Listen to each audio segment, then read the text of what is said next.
Juče smo vam predstavili drugi međunarodni studentski filmski kamp Interakcija, a danas pogledajte kako su studenti predstavili zemlje iz kojih dolaze.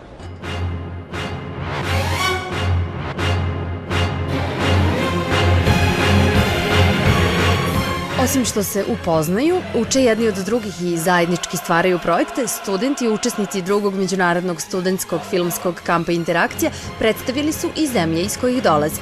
Svake večeri po nekoliko studenta upoznavalo nas i sa kulturom i tradicijom svoje zemlje.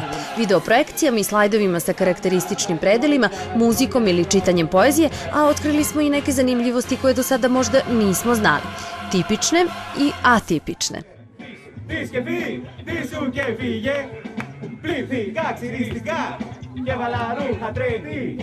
Osnovni ciljevi ovog kampa su afirmacija filmskog stvaralaštva mladih, podizanje nivoa informisanosti o kulturi drugih naroda, promovisanje dečijih prava kroz stvaralaštvo mladih i afirmacija Zlatiborskog i Moravičkog regiona u zemlji i inostranstvu.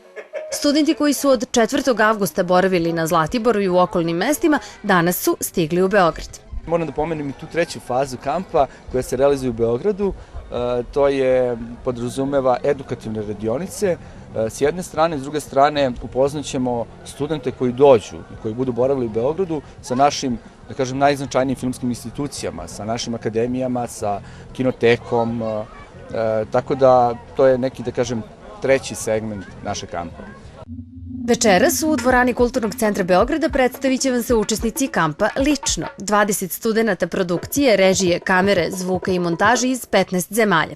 A potom ćete videti 4 kratkometražna dokumentarna filma snimljena za vreme boravka u kampu. Nadamo se da ovo nije kraj jednog ovakvog druženja, već samo početak jedne lepe interakcije. Budite i vi interaktivni. U dvorani Kulturnog centra večeras od 20 časova.